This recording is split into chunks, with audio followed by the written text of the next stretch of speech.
the problems I'm facing, sometimes they're very complex, and I have to declare them with the agent, and I say, hey, and then it will say, dun, dun, dun, dun, dun. In a way, do you get to play God for these?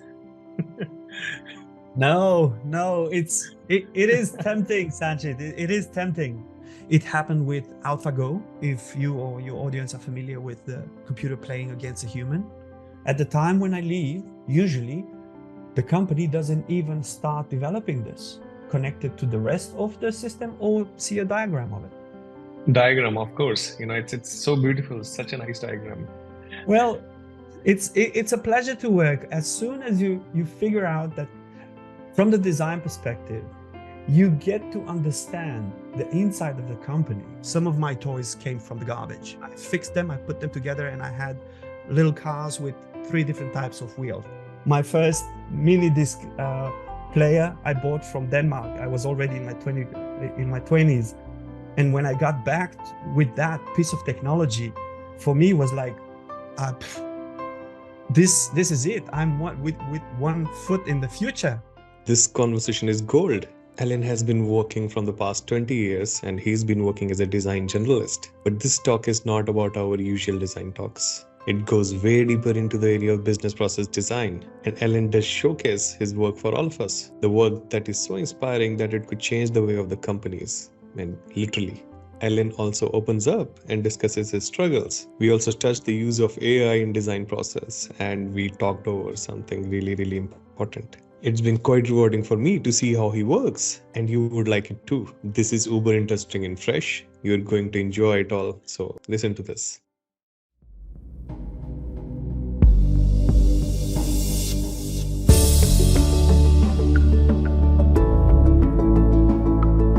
Welcome to the podcast. Welcome to Illumin's podcast. It's great to have you here. Well, thank you for having me. Kind of work that you have done and the work you're doing, we discussed about your life, how did you come into this field and all, it's quite inspiring. But at the same time, the work you showed is really interesting. The things that you're doing right now are like game changing and, at the same time, highly valuable for the companies. So companies should look to get work like this done. And the whole idea behind this podcast was, even if we can get a glimpse of it, even if we can see, how do you do things? So we want to know, the world wants to know how Alan works on things. So let's get started. If you can show something to us, we'll be highly thankful. Most of my work is relying on context a lot. So in short, I've started this, whatever I do today is evolving, but I started working in digital 20 years ago. On the 3rd of October this year, I've had a tiny celebration for myself. I had a cup of coffee and pat myself on the back saying, good job. For the last 20 years, I've been working in this domain, and it evolved. But since 2003, a lot has changed. I entered this industry in a very different way that the actual generations of designers are entering. There was no such abundance of tools. There was no such abundance of processes, of opportunities, right? Today, especially if you live around big cities, you will find opportunities around digital projects. Technology is advancing. A lot of things are happening, tools, processes, and such. At the time when I started, everything was much more quiet. And then maybe we can talk about this another time, about the details of that time. But when it comes to what I do today, I'm a design generalist, and I am hired as a consultant on product design roles.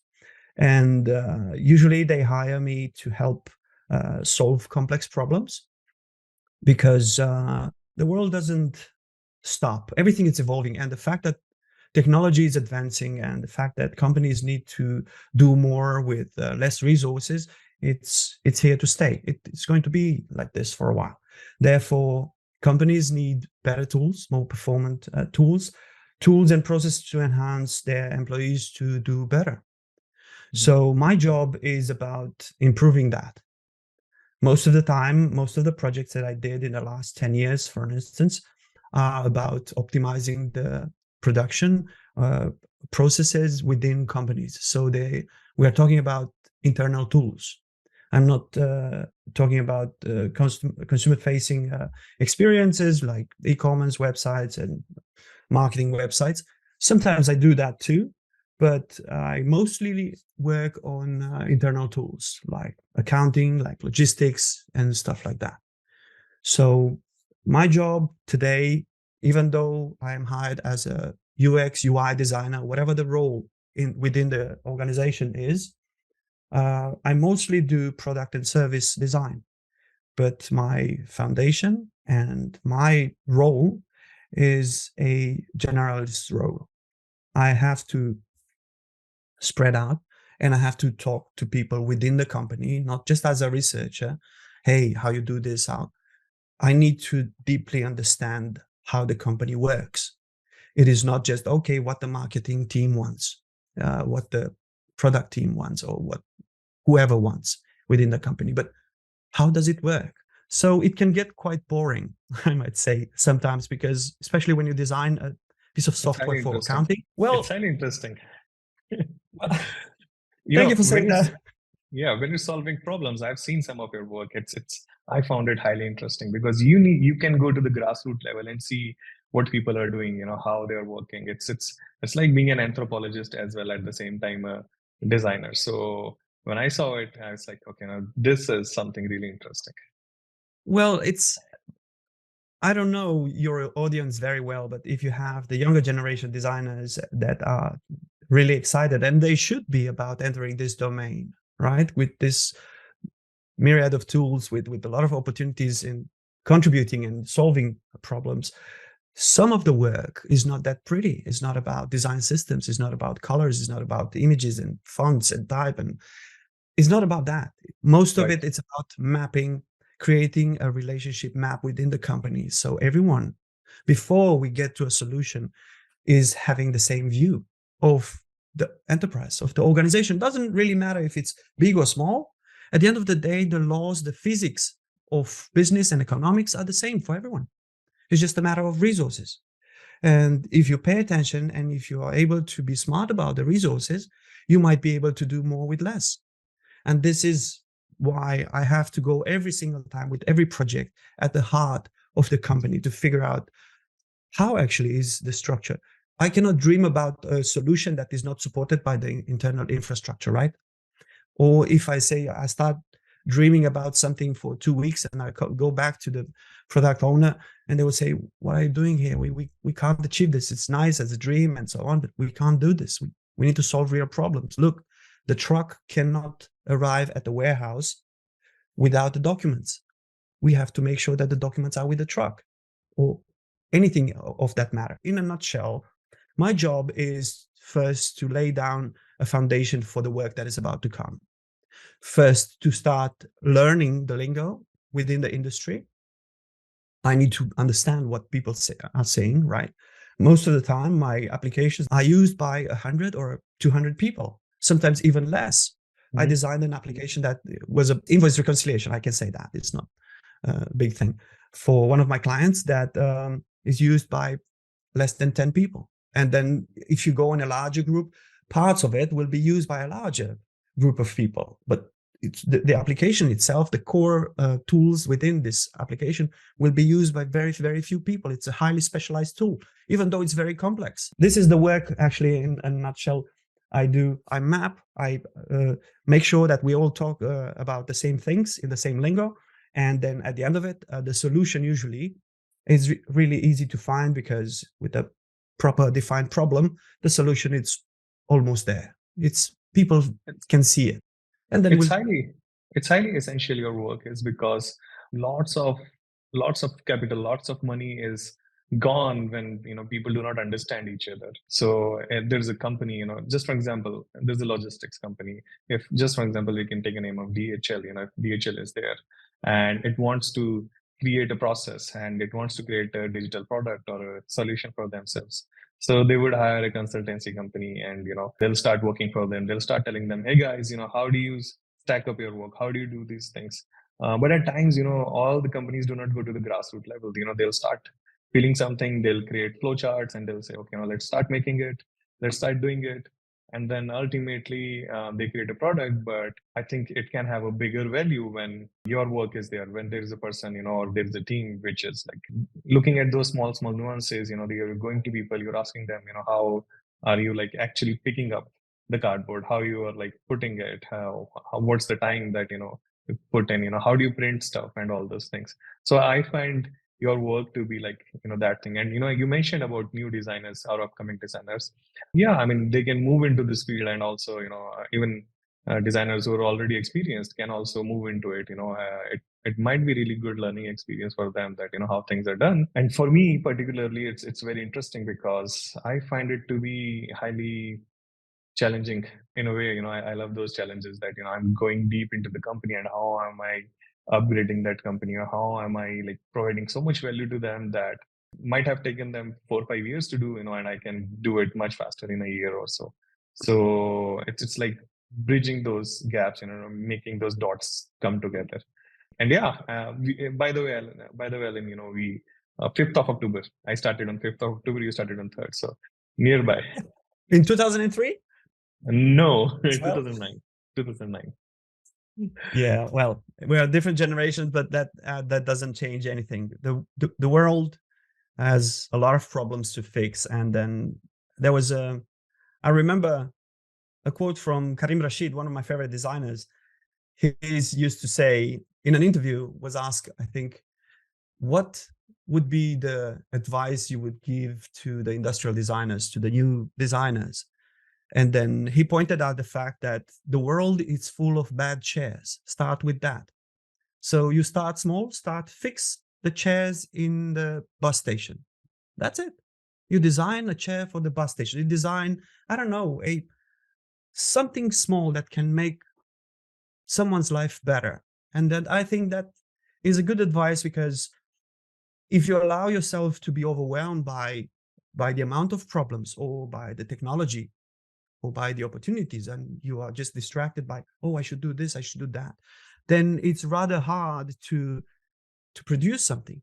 But if you start small from something, okay, something doesn't work around me in my own home, the door is squeaky, or I don't know, something, and you slowly start getting that in your head. Okay, what am I about? My role as it doesn't really matter how the world will call you. Okay, some will call you designer, some will call you UX UI designer, some will call you user experience, product as a service. It doesn't really matter. What matters, if you're curious enough and if you are willing to solve a problem, then you already qualify as a designer. The tools, well, Figma and Sketch and Azure and whatever, they will come and go.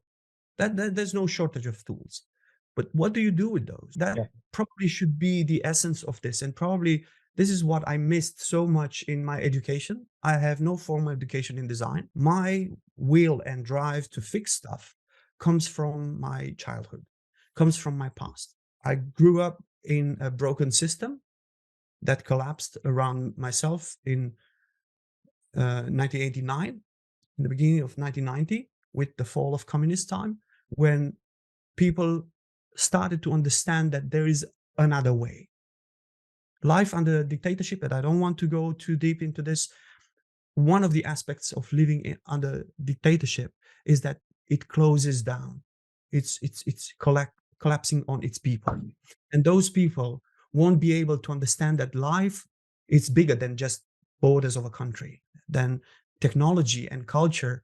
Therefore, at the time when this communism imploded, and then there was a lot of ripples across Europe, Eastern Europe especially, at the end of 1989, I was 13 something.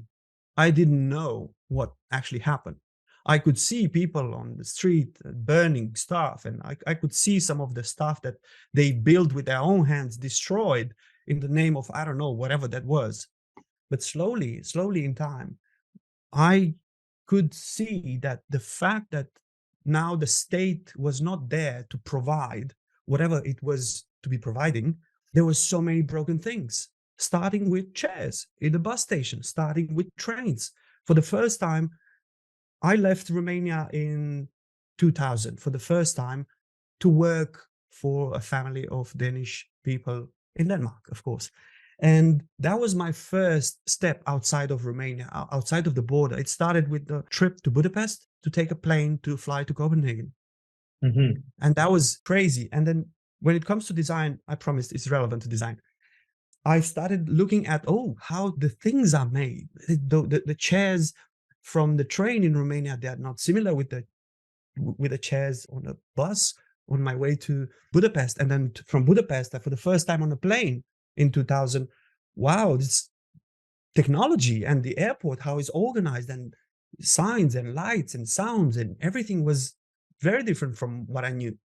And then everything got even more extreme when you arrive. I arrived in 2000 in Denmark, a country that has a long tradition in design, where the foundation for design, it is embedded in the population. People expect for the things to work. That is an important aspect. That was a huge difference from one young man that was at the time 25 or something, traveling from a world where I knew that everything will fall apart eventually. Everything could be rusty or broken or not there, missing. And then arriving in a place where people, of course, we have 3 knives in the kitchen. Of course, we don't use only one light bulb in the middle of the room. Of course, we have windows everywhere we need because the light is so important for the quality of life. Of course, our things work. Of course, the bus is on time. Of course, all this stuff started to pile up on me. And that was not the shock. That was the moment when I started to absorb this stuff. It was rather overwhelming. And for 45 days, was my first trip to Denmark. When I returned back, that was the time when I had the shock. Leaving aside the principles, my own values and principles that were challenged by the people I was working for, not in a bad way, but I could see how they relate to one another and how important the honesty was and how important the character was in relationships, especially with the person they've never met. So at the time when I got back in Romania, that was for me, everything looked even worse. So I got used to, I was used to the fact that we only had one knife in the kitchen and everyone will use it for anything from bread to cutting shoes or whatever, pieces of wire, if they thought that it's supposed to. But when I got back, I was, how can we live in such a broken house?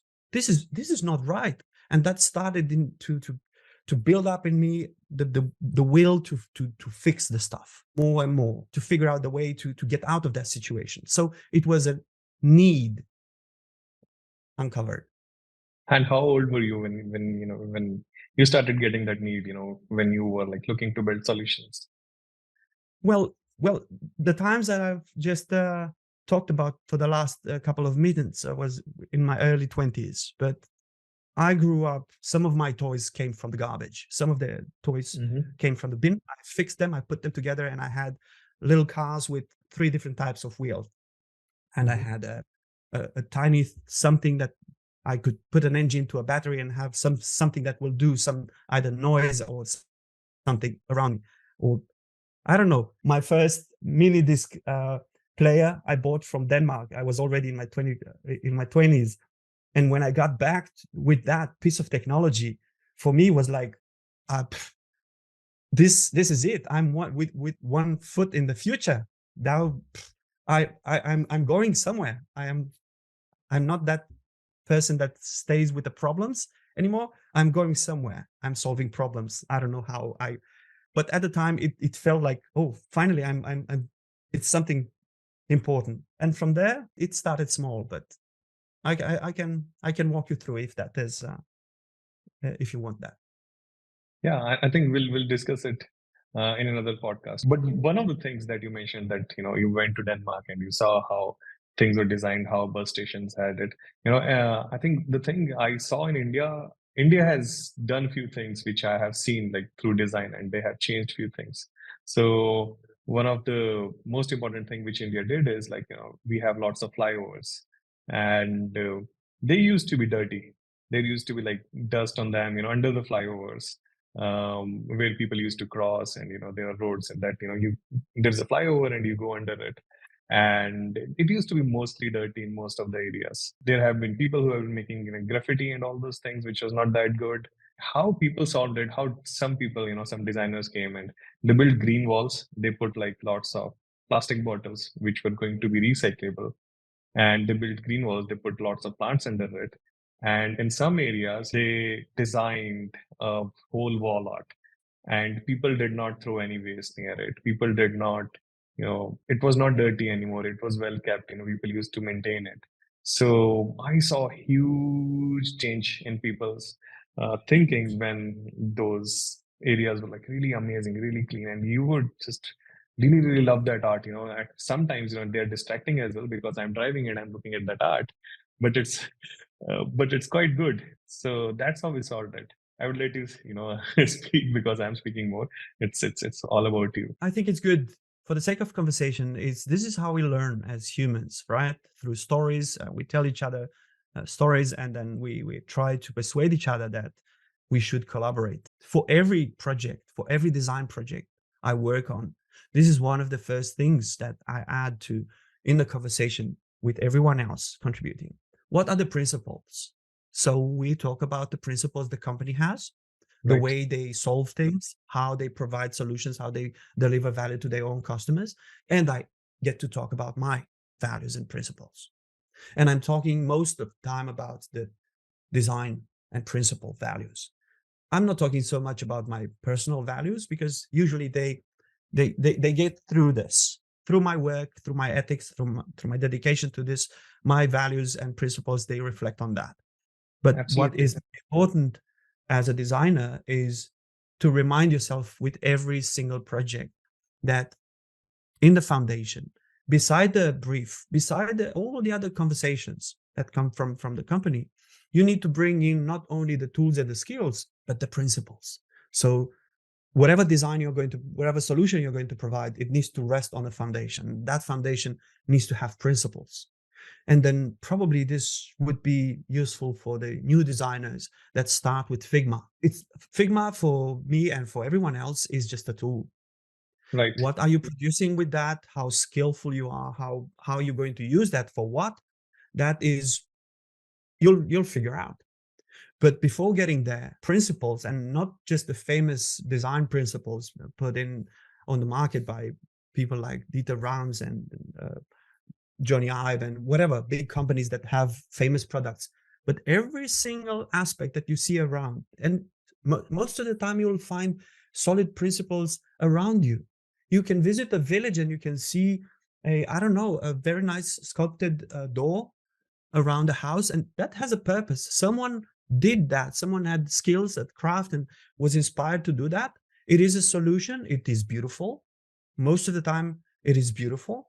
And then behind that, if you pay attention, you will see that is not only, okay, this person or group of people had a set of tools and then they succeeded in to create that and then painted and kept it for years and years just to show off. No, most of the time is, oh, we do this based on certain principles. Sometimes there is spirituality behind that, is to honor a deity or something. There's no problem with that. But most of the time when it comes to the product itself, as I said earlier, it's very easy to overlook this, to get used to this. But if it's there for centuries, then you figure out, oh, how come this temple is still here after 100 years or 200 or 500 or 1,000 years? How come there's technology there? There's a problem that was solved for the foundation of the temple, and there's a problem of how you enter the temple, how if people can breathe inside, if there's light enough. All those little bits, they're fascinating to observe if you stop and say, oh, they solved the problem here. There's water here, there's an entrance, there's an exit with every single bit. Especially in India, we see temples which are like 5,000 years old, and there's lots of story behind it. Some temples have been cut through rocks, and some temples have been cut from the top, not from Yeah. the bottom. They started from the top and they made a shape. Yeah. And really amazing areas. You're invited. You should visit India sometime. It has I've started amazing small. places. Thank you. I've started small. I've been in Sri Lanka. I've been in Mauritius. I've seen the tiny little bits of Hindu culture. I've seen the people, And I have colleagues that I work with here and very dear friends of mine that come from India. And then for me, it's intimidating because it's so much. But I promise I'll come. You'll be always welcome.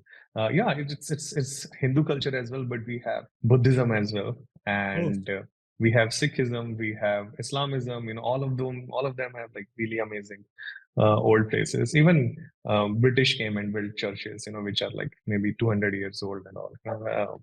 So yeah, I mean, we have lots and lots of different kinds of cultures over a long period of time. Old civilization. You'll enjoy those as an artist. You'll love that. You're not helping here, Sanchit, because this is creating anxiety for me. It's so much. But no, in all seriousness, it's on my list, and I've been invited so many times. I have my project manager from Zalando that I work with, she's from India, Sneha. She invited me to New Delhi, and then I will do my best to honor that. It's an interesting place to be.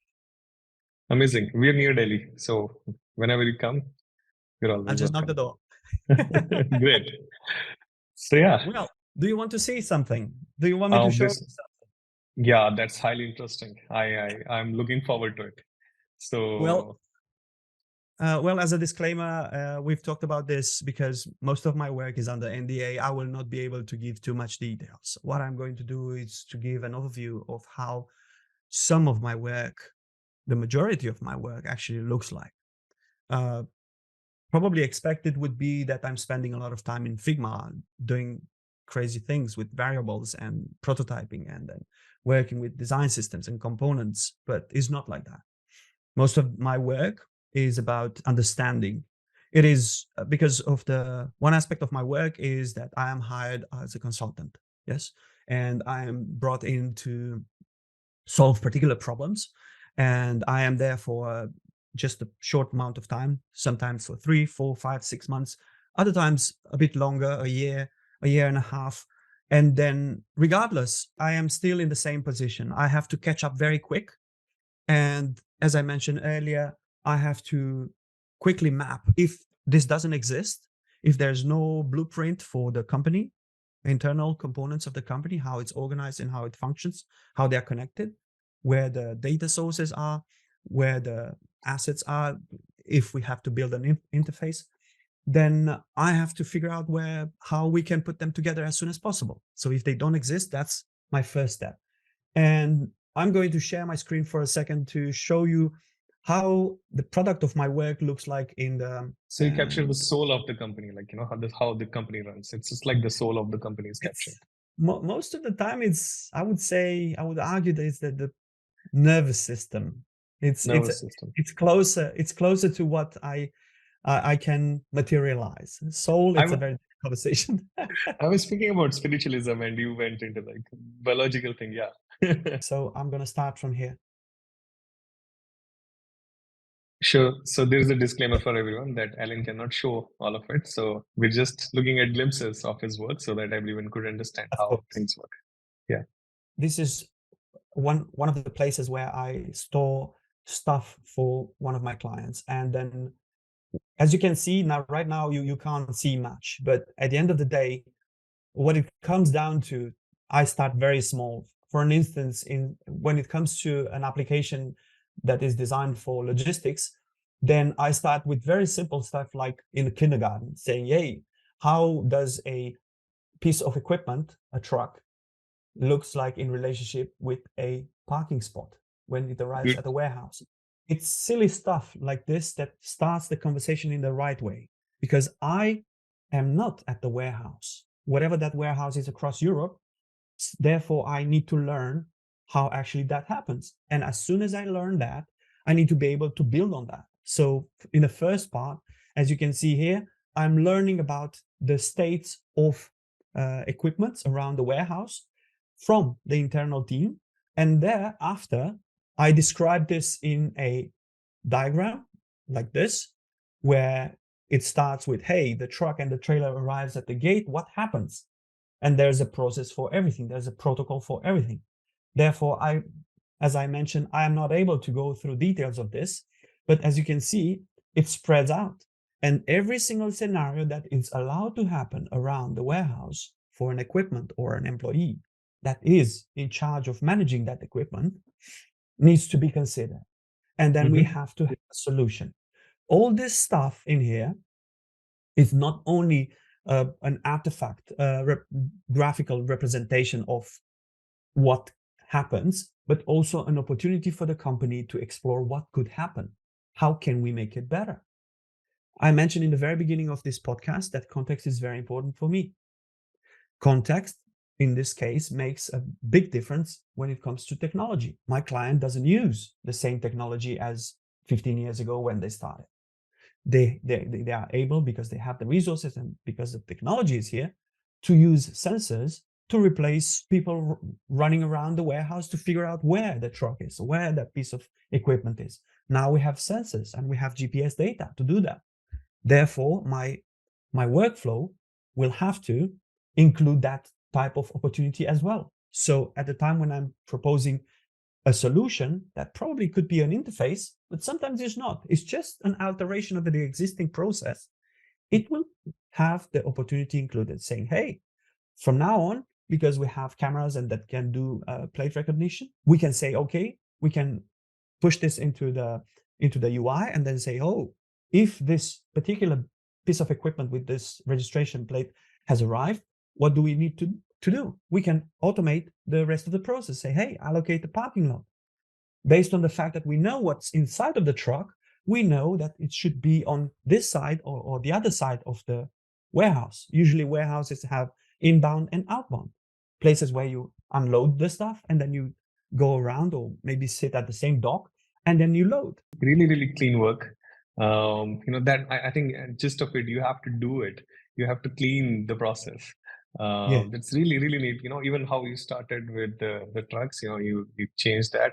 It's really, really neat. Highly admirable. Please carry on.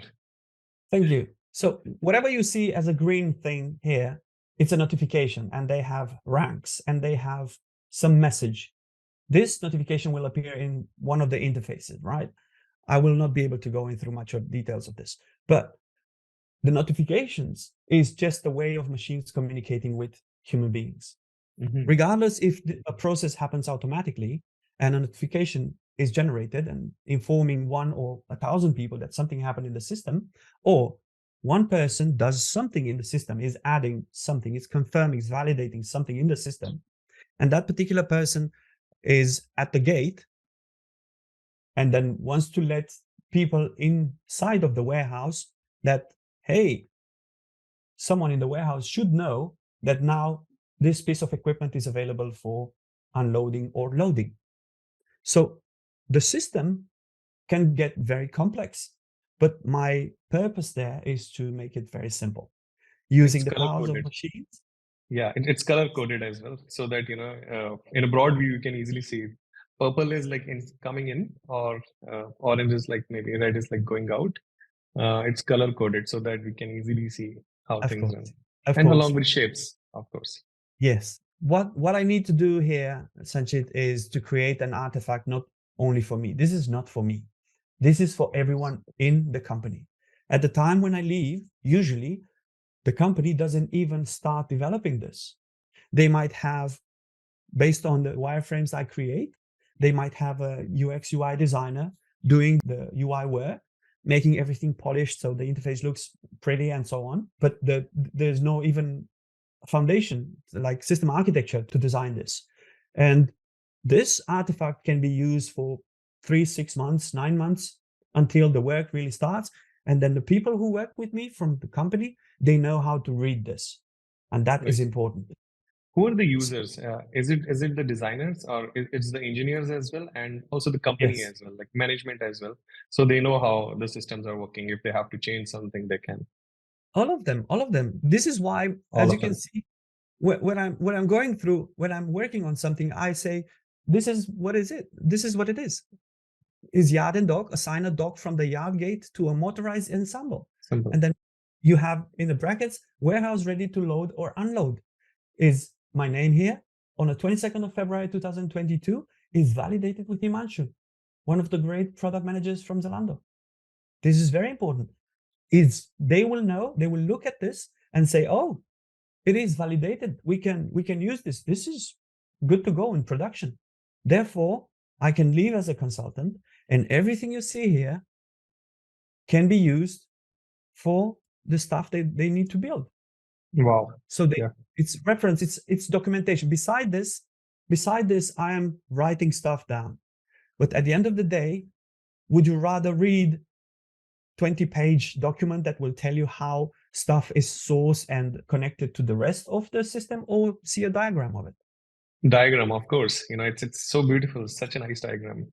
Well, it's a pleasure to work. As soon as you figure out that from the design perspective, you get to understand the inside of the company. That for me, it's very rewarding, right? Because you can be in a position where you have someone pushing you from your back and say, hey, you need to do this and that. This is the brief, stay on the brief. I get to do something else. I get to do better. I get to talk to, I don't know, to VP of production. I get to talk to the head of operations, or to the product owner for the whole division, saying, hey, how can we make this better? And then they explain what they do. And then I add to the context and I say, hey, have you heard of this technology? And it's not only a solution for the interface, but also a solution for the process. Around the warehouse, as soon as a piece of equipment is dropped off, a machine will have to come and pick it up. A machine in this case looks very similar to what you've seen at the airport. Those little trucks that are very flat, that push the airplanes around the airport. They do the taxi. Yes, very flat, very weird things that push the airplane, or bring the airplane from the runway. And those bits, they need to be managed. And that was a particularly interesting problem for me, because people driving those little trucks, Zalando calls them weasels, they are tow trucks. Those people have to be able to understand that not being able to fly above and see, hey, this is where that you are on the ground. And then you have to figure out where stuff is. And in a parking lot where you have 100+ trucks and equipments, you don't have the time and the possibility to read all the number plates. You don't know where stuff is. Therefore, I had to design a client to update one of their existing clients that run on an iPad inside of those vehicles. And it was so interesting and so rewarding, because I had to design for a very special type of user that has no time to figure out, oh, I have a big screen, and no, he's driving and needs to pay attention to exactly that, to not damage the equipment, to not kill anyone on its way. And then there must be a order or a way to figure out, what am I doing right now? We are 6 people. We work on 3 shifts around the clock, around the warehouse, and we have to keep this going. So how do you design that? So I had to get myself into that position to figure out, how am I designing for someone that actually sees moving stuff at all times and needs to be able to also receive information. And that was a very particular problem to solve. And I was very happy at the end of it that I got a system that will allow everyone, based on a system of tasks, to pick up a piece of equipment for somewhere, to drop it in the right area, where they have an algorithm that calculates what would be the next optimal route based on your location. So you pick up something, you drop it at the dock, and then the next thing you do is going to be closer to you rather than to your colleague that is half a mile away. So in that respect, because I cannot get into details of that, I cannot show you that, unfortunately, it was really fun for me, because my job was, I was having my screen with the video, with the vehicle driving, and I had my iPad to my right, to my bottom right here, as a separate screen. And I was trying to say, okay, how does it look like when he's driving? I need to have at least one hand on the steering wheel, and then I have to have my feet engaged, and I have to look forward, and then I get the notification on the screen inside of the tow truck. How do I operate this? How do I operate this if I'm wearing gloves? How do I operate this if I have to make a maneuver? Or how do I ignore this? Can I get rid of that notification or whatever is distracting me as a driver?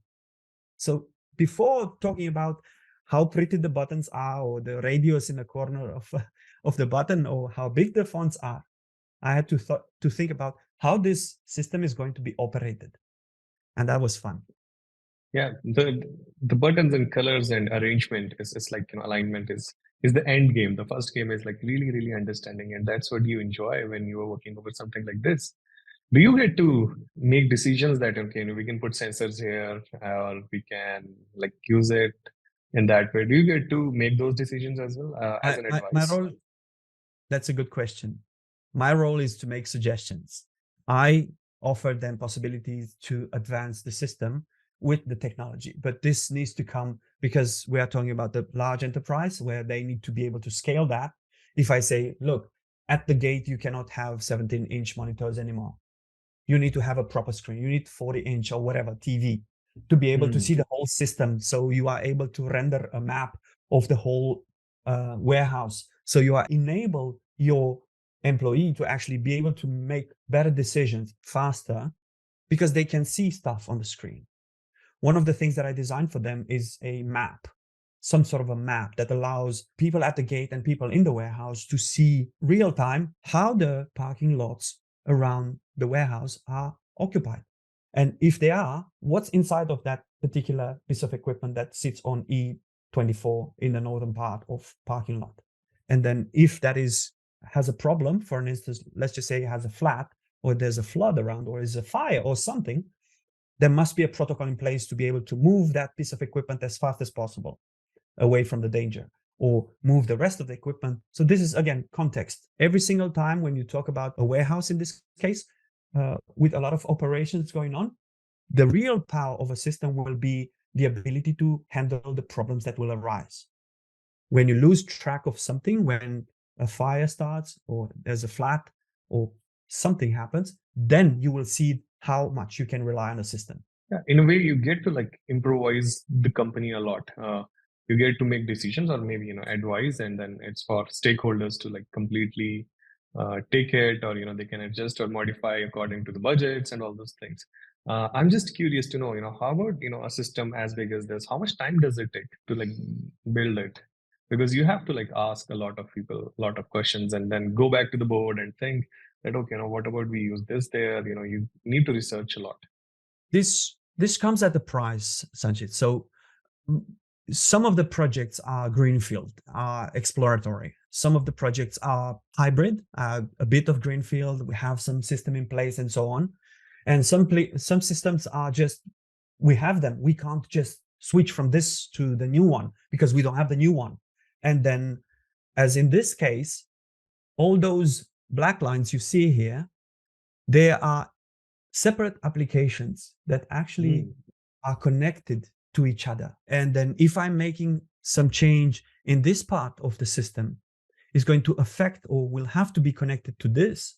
And then this one is going to be dependent on this one. And everything to the left is going to be managed in here. And this one here is going to deal with the byproduct of whatever happens in here. So those systems can get very complex. Usually the way this is handled is the management allows the product owners and heads of product to actually plan those things.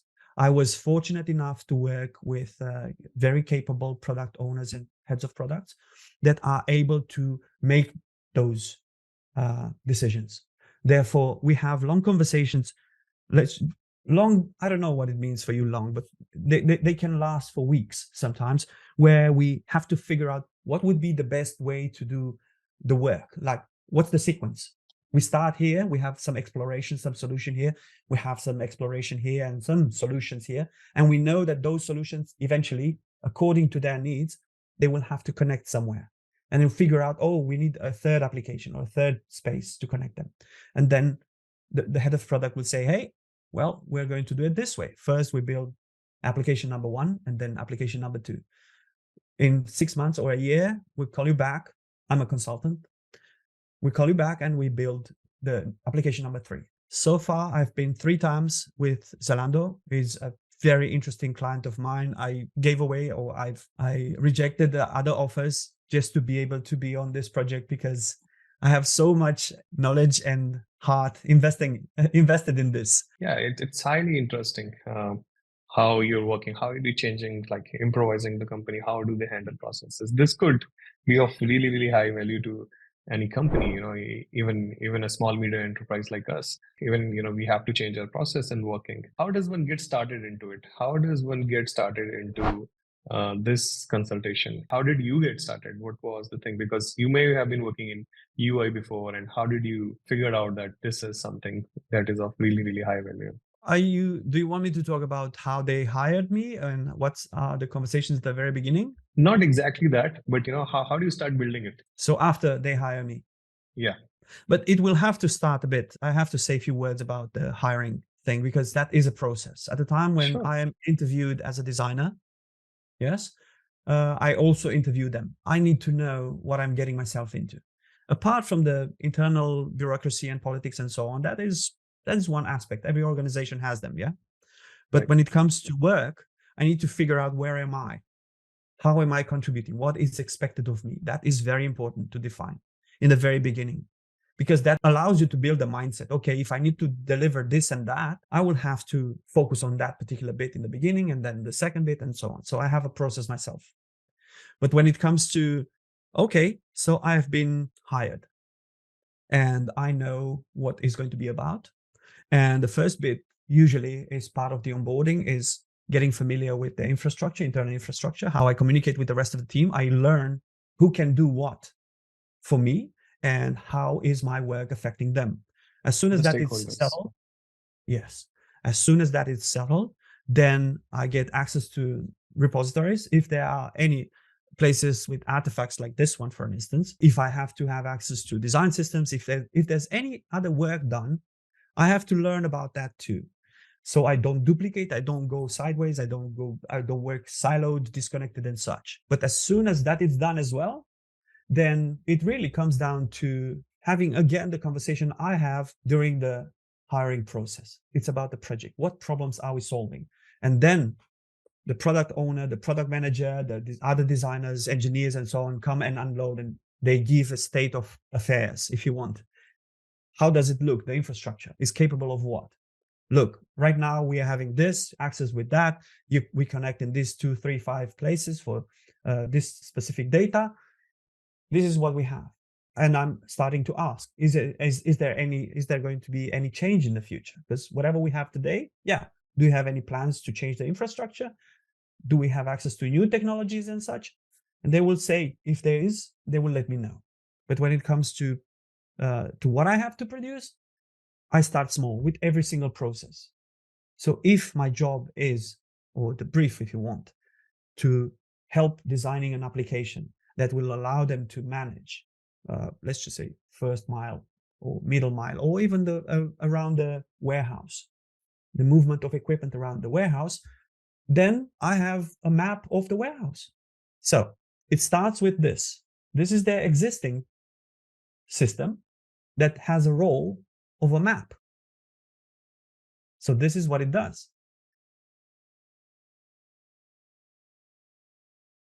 So I start with the map, and I start with the existing tool that they have. And then I move and I draw stuff like this, silly stuff like this, where everyone will understand, hey, this is the truck. In here, you have a list of stuff, yeah? You have doors where you unload stuff, and you know where the equipment is coming from, and you know how much stuff is in, if it's loading, what's the priority, who's managing this, is DHL, Hermes, whoever is doing this. And then we have, this is architectural product, yeah? We have a map of this, but we need to know, this is not enough that it's in the list saying, hey, it's on the in the northern part, or is it at the door 104? Over here on the map, I know exactly where the door is. And that is useful to other types of operators, right?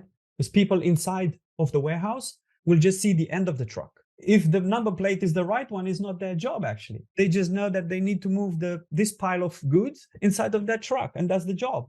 And they do that in 2 hours or 20 minutes, doesn't matter. And that's done.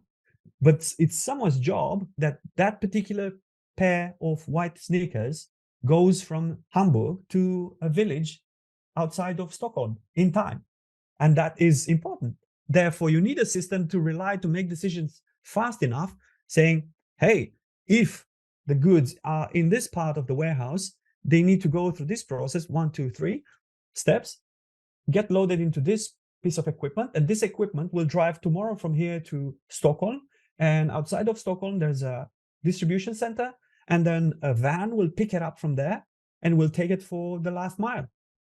And will say, for the next 45 kilometers, the van will ding dong, and then will deliver the sneakers. And it doesn't stop there. The system doesn't stop there because it overlaps. That's the point where it overlaps with the system, with the customer facing system, which is, oh, you receive something, you get a notification on your phone saying, hey, your sneakers have been delivered, good luck, we hope you like it. And then the person opens this and say, oh, I love them, oh my god, they are too small, I have to send them back. How can you arrange that?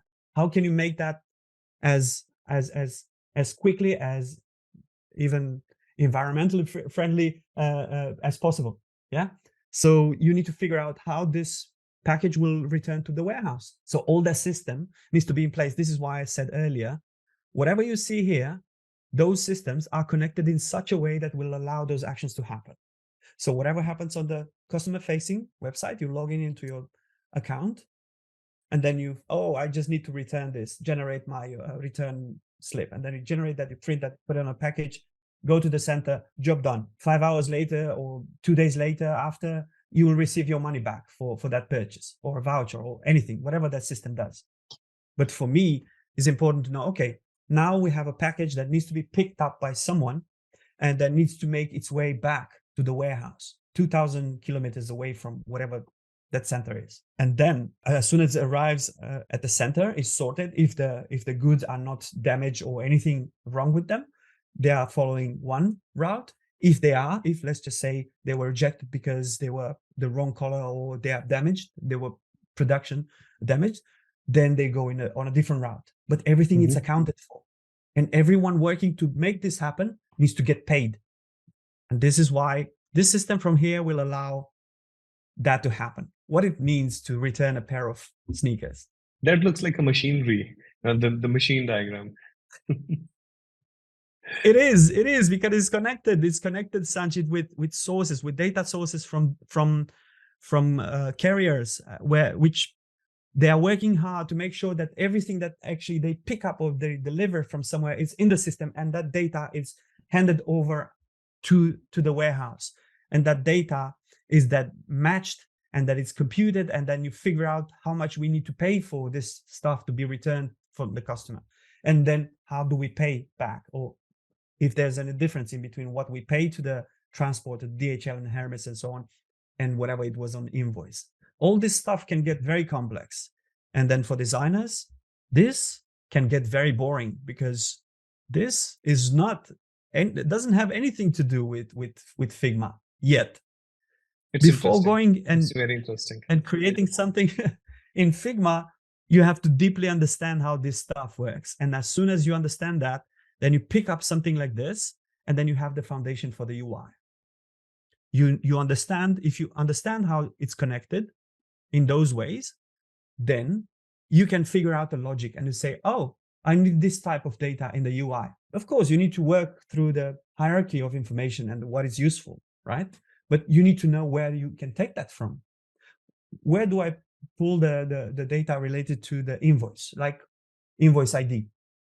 Where is that coming from? Right. So I am able to display that on the UI. So for a worker to be able to say, hey, I need to figure out if this invoice is in order. Where's that data coming from? As a designer, my role is to make sure that that data can flow from somewhere with the help of engineers, of course. But my job is, okay, if I'm requesting from the engineering, I need this type of data, 1, 2, 3, 4, 5, 12 fields to be populated with dynamic data. I need to know that it's coming from somewhere. And the engineers usually will just say, yeah, it's coming from here. But I need to show to everyone else in between, to the other designers that are working with me, to the other engineers, the front-end engineers. Hey, we have the data. It's in this format. We need to display it in that format. We can go on forever with stuff like this. Yeah. This looks like, I mean, for me, you mentioned that, a designer would go into Figma and they want to make things look good. For me, it looks amazing because I look at, I work in consultation process as well and design as well. So for me, it's really amazing what the kind of work that you've done. It's highly commendable. And when you showed it to me first, I was like mesmerized by it. When me and Urinda were on the call and we checked, it was highly mesmerizing. So yeah, it's highly interesting. In a way, do you get to play God for these? No, it is tempting, Sanchit. It is tempting. I am trying to, as I said in the earlier, with every project, I establish some rules. They are not only for the others to understand how I work, but they are for myself as well. It is very easy to fall in love with a design, with a solution first, and say, yeah, wow, this is how I believe it can be done. But my work is a lot about back and forth with the people I work within the company. At the end of the day, they know best. They know how, as soon as I leave, they know the capacity of their employees. They will guide me to say, hey, I'm sure you can do a lot of things, but you have to keep them in a certain way. Beside touching the screen or using some data on an interface I design, those people have very different jobs. They meet my interface for 5 to 6 seconds sometimes for 10 minutes, but that's it. Their job actually happens outside of whatever. They need to go through their own processes. Therefore, I cannot afford to distract them. I cannot afford to do stuff, because I wanted to. I have to stay on. This is what I need. Probably it's good and bad when it comes to the benefits of being a designer for internal tools. You don't get to be distracted too much about the trends and about the stuff that happens with the videos and animations and stuff. But at the same time, it can become highly restrictive, which you When learn to you're live. when you're working with the ideas, at sometimes, when you're working on a system like this, do you get carried away and you have to pull yourself back? Okay, my ultimate purpose is this. I should not get carried away by doing something extra. Maybe there's a budget constraint by the company because you work on these things from 3 months, 6 months to even a year, and you're creating these modules which become, which includes hardware and people working and then software as well. Do you get carried away in between? That, okay, maybe I should do this, I should not do this, and you have to always reiterate. I used to. In many years ago. I used to. But now I have two ways to work with this. Probably three. One is the framework I mentioned earlier where I lay down the rules for myself. Yes. The second is the fact, and very important, I'm never working alone. This is very important. So I'm kept grounded by the product owners, by engineers, by people I'm working with, right?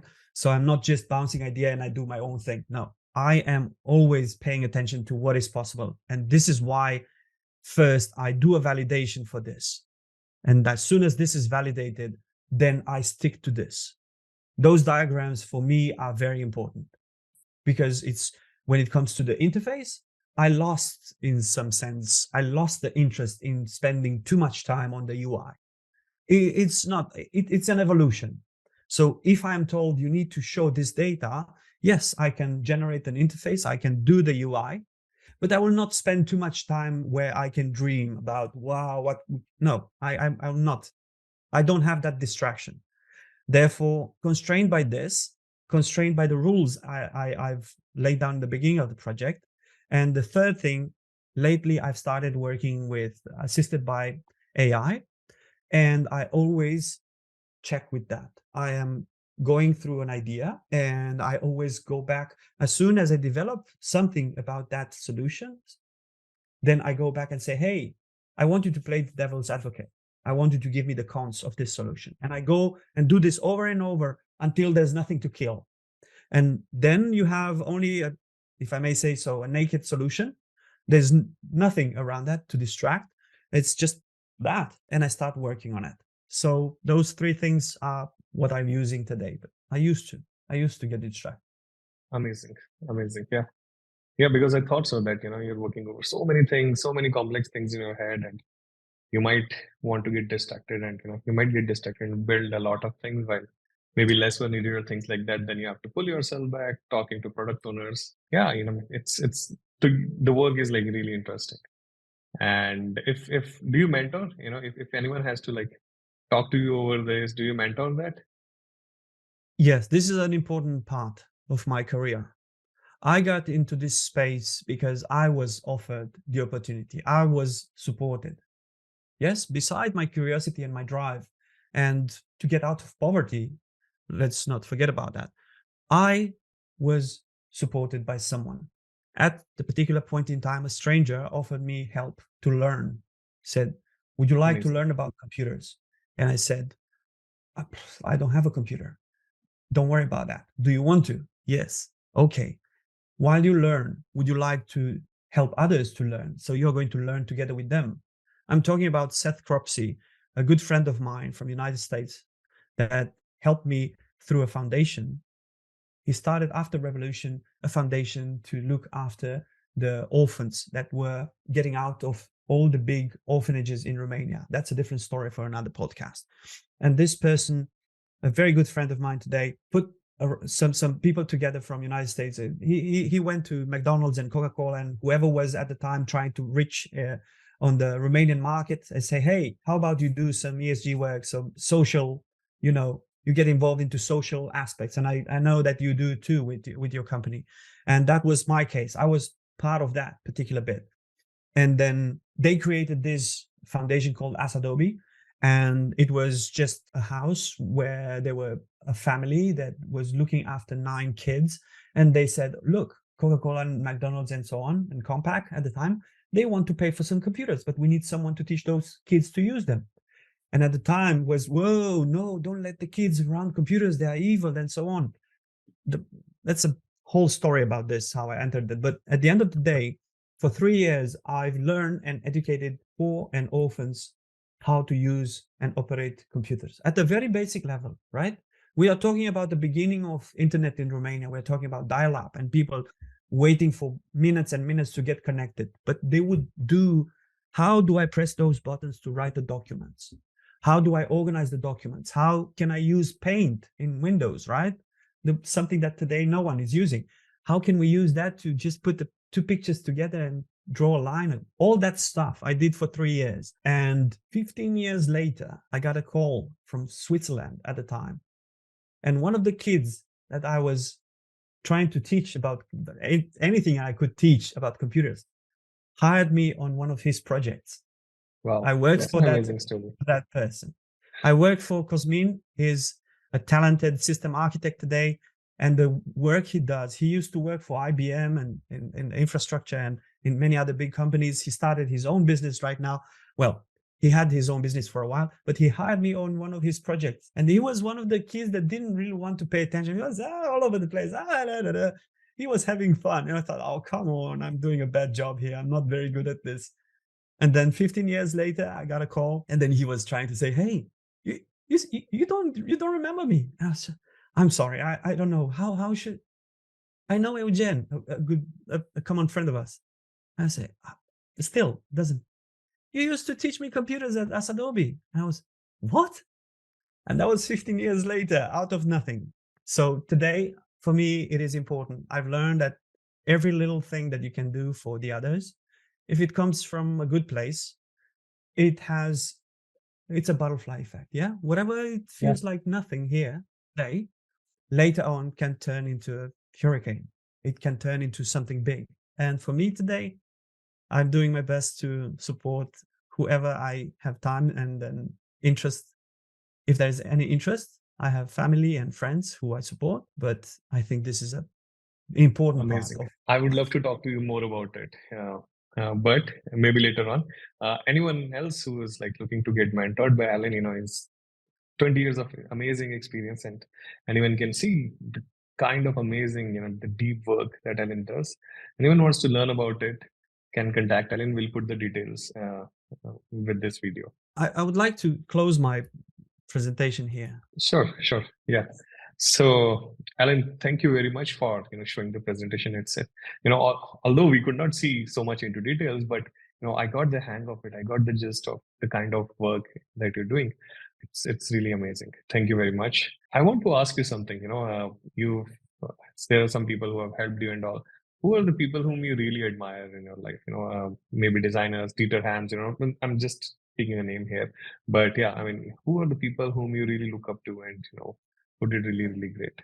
It's rather easy to point at Dieter Rams and Johnny Ive and Dyson. Even though as a character, I'm not particularly a big fan, but the products his company is producing are rather interesting. So it's really easy to point at this, and the internet is not. You can find a lot of inspiration on internet about rules and principles and products and so on. But who really inspired me are usually the people who can make without too much. So I will never forget where I'm coming from. And I know that technology has changed a lot for everyone. And when I say technology, I'm not only talking about the mobiles and not talking about computers and such. Agriculture, the modern agriculture is technology. And then in my travels around the world, because I know how life it used to be at home and how it is, I keep in touch with my family and with my country. But around the world, my biggest inspiration was always around the people who have less, because they are the best at optimizing their resource. It is fairly easy if you have a budget of 1 million to produce a website. Would you agree on that? It's fairly easy. You have the tech, you have the skills, you have the people. It's just a matter of time. That's it.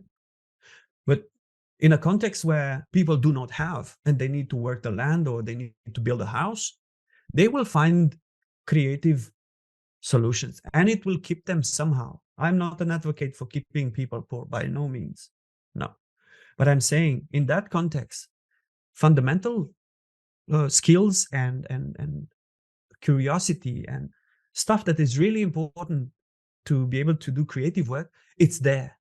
So my inspiration comes from something for more than just reading design books or watching design documentaries or buying design products and clever things technology has brought to us, but rather things in general. I take a walk in a park around here and I can see that people have built a wall and I can see how they built it without the mortar. And I can see that how they put a gate at the end of it, and the gate is made of wood, and the gate doesn't have any nails in it. And that is inspiring because it comes down. My job, as I said earlier, my job is to simplify. It's very easy to throw in all the technology and throw stuff in and say, hey, this is a solution. But when you look at the resource, as I said earlier, here I've been on a project where burning 1 million in a week was, that's normal. That's a lot of money. That's a lot of money for the result that when you look at it, it's just, it shouldn't cost that much. So from my perspective, everyone that is able to do more with less, that is an inspiration, regardless of their status, regardless of their name or their origin or their culture. Yeah. We have a term for it in India, when you are resource deficient and you innovate something, you come out with something which is made for like much lesser cost or almost free of cost. We call it like jugaad. We have many things, we get lots of heat here in summers. So I saw a school in one of the most, hottest place in India, and they built a school for girls, and they made it in circular shape, and they added mud bricks. So any air, with small holes, and like the chest of drawers of your table, almost like that. And when air passes through like those like 2 feet mud bricks, it becomes cooler.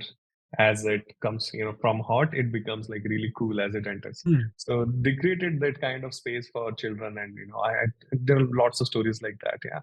Yeah, and that's highly inspirational when people didn't have any resources, and someone somewhere thought, or a group of people thought that, hey, why can't we do this with that and the things that we have? So yeah, it's highly inspirational. Thank you for reiterating that, Ellen. Do you use AI? How much are you using AI? Well, you need another episode for this. I do use, in short, I am trying to keep up. I'm getting educated in this respect. I've been part of some courses and I will start tomorrow. Tomorrow is going to be the first session. I'm starting a mini MBA in AI optimizing the business. It's a very narrow focus thing that I need to learn about this because I have a project coming up related to this. And today I'm using a couple of generative AI solutions like Claude 2 from Anthropic and Pi from Inflection AI, and I use Aria from Opera, which is a free solution, and I even use the Bing Autopilot, whatever it's called today, coming from ChatGPT. But I am looking forward to another technology that it would be a lot more useful for my work, and that's related to causal AI. There are not many, yes, there are not many companies that do this, and it's roughly what it says. It's looking at stuff that is in a certain way, and in a particular context, it can predict that it's going to become something different, that it's going to evolve. So it's about predicting rather than correlation. Today, the generative AI is mostly about correlating stuff, finding stuff that is similar and put it together, and then give it a voice, give it a text or whatever, and then you have stuff generated on a screen. Causal AI will be able, hopefully, to look at data, to look at context, to understand context better, and then figure out a way to make better predictions. And that is very interesting for me. But before, sounds great. Yeah. So causal AI is something like, we put a potato and it would show that it would become a French fry or chips later on. It could be, or it could become, I don't know, something else. But it is. No, it's all right. There's a lot of hype around this, and then you can talk for hours. I don't try to get sucked into these conversations because I know very little. Everything is changing a lot. Every day we see new solutions. The companies are starting to implement or use this fantastic opportunity to create new tools that are in turn implemented and solve things that we never thought of solving. But for me, the only way I'm using it right now is at the brainstorming level, when I try to put an idea together. And for that, I'm using a framework that allows me to have the right prompts. It's very important to ask the right things in the right way with any type of generative AI. So I got 2 courses I went through to understand how I can use them. And one final thing that I would say about this, it all started for me by wanting to discuss the ideas from books. That's how it started for me. I did not want to brainstorm stuff. I did not want to create new stuff, to generate emails and so on. I wanted someone or something to discuss abstract or silly ideas from books, someone that will have the patience and the will and knowledge. So for an instance, there's an interesting book I read a couple of years ago, written by V.S. Ramachandran, about, it's called Phantoms in the Brain. And he has a lot of experiments about how amputees, they can still feel the limb even though it's not there. And then he explored this. It's about the activity in the brain and how the brain is wired. And then I continued that exploration with Andy Clark, with his book called The Experience Machine. It's about the brain and how we generate reality, each and every one of us. And then Hoffman with The Case Against Reality. And the last book was, the fourth one was Lisa Feldman Barrett, How Emotions Are Created. So they're the random books, right? So you cannot, I think I could walk the earth and I could walk for the rest of my life and I will never meet a person that would have read all the 4 books. I think it's a fair statement to make. But with this particular piece of AI, I'm talking about Pi from Inflection AI, I just by accident say, oh, do you know about this book? And I started talking about the Ramachandran. Oh, yeah. And then started talking about, okay. I said, okay. How about this other book about Andy Clark, The Experience Machine? Yeah, I'm familiar with this. Well, it's an AI, large language model. They can read, they can understand, they can make up stuff, but they are more or less on subject. Yeah, they hallucinate sometimes, yes, but so are we. And when it comes to this, it started with a conversation. I went outside, I remember. It was early June, and I sat on the grass with my phone in the shade, and I say, what do you think about this? And then it started talking. Oh, wait. And I added another book and another book. And I had 4 books now. I felt like I'm lost. Myself, I'm lost. But slowly I've learned how to communicate with the agent it's a synthetic piece of conversation. It's not real with a human being. But for me, that was an important change. I never had an exchange like this, right? So up until now, if I wanted to know about something about the book, I will Google it, right? And you get 1 million results and you pick the link that it's there. With this agent, I was able to say, hey, how about this book? Let's focus only on this particular bit. And because of the way it's designed, it allows you to, it's conversational, right? It allows, it's open-ended and allows me to say something and then it will say something in return and it goes on and on and on. So this, as soon as I went through this for a couple of weeks and I was fascinated and told everyone about this, I said, what if I use it for work? And Inflection AI, Pi, the assistant from Inflection AI, it's rather generic. It's there it's like some sort of a weird friend that is always there. It will always reply. And I started to look for other solutions because as I don't know if it's obvious, the problems I'm facing, sometimes they're very complex and I have to declare them with the agent. And I say, hey, this is the area that is there. Please remember that I'm working on this area and we are going to add another feature here. Now, after 10 minutes of going back and forth with the agent, I can say, hey, I want you to go back to the first thing and then remember that they are connected and tell me how I can improve or how I can put them all together on a foundation. And then it will say, dun, dun, dun, dun, dun, and then I will say, how about the foundation? And it will give me something, some bits that I can use to build a foundation. And the last thing I would say about this is that one particular bit a couple of weeks ago happened that actually made this more obvious for me because I got caught up into this and I work by myself, being on a break, and I experimented with the project and I say, oh, this idea and that idea. And I realized going back through the history that I've been using it for 3-4 hours a day for 6 weeks. I did not realize, it was just, I used it. And then one day, one of the AI bots asked me something. That is not very often. It's usually, it will tell you correlations and data and stuff like that, sometimes hallucinating, but that's it. But then it asked me something. Have you ever thought of this? And it gave me something, like something to think about. And that was the first time when I realized, wow, this is going to be important. This is going to be affecting my future work. So I better start learning and pay attention to this. There are two things that I pay attention to. One, the fact that it's hallucinating, it doesn't mean that it's bullshitting. I'm sorry, it doesn't.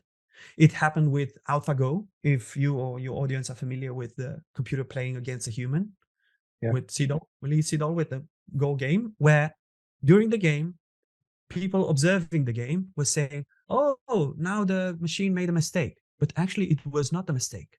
It was a move that was not familiar with anyone. It didn't make too much sense. But actually, that move decided who's winning and the machine won.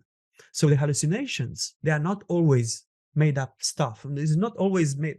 Some stuff, it's obvious. You can see that it's false or it's weird. But some of the stuff is just stuff that we never thought about. So that's one thing that I'm paying attention to. And the second bit, I'm paying attention to the echo chamber. The fact that you're talking to the machine is creating around you a bubble.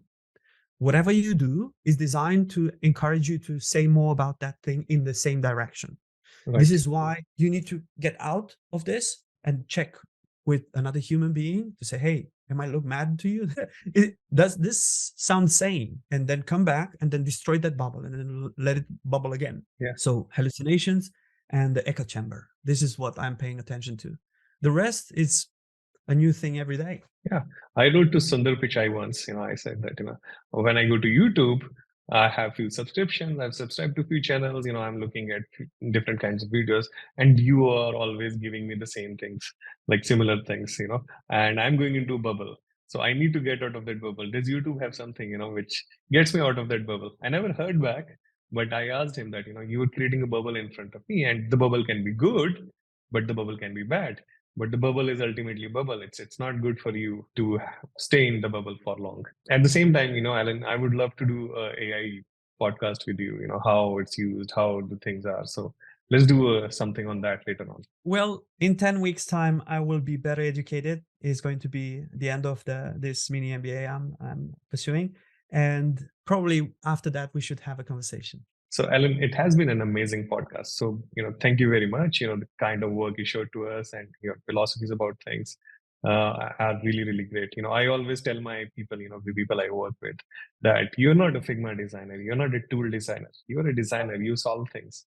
You're not an artist. You're an artist, but you're way more scientist than artist. And it's not the tools. We used Photoshop, then we at some time used Fireworks and different kinds of tools and SketchUp, and then ultimately came to Figma. Do not call yourself a Figma designer.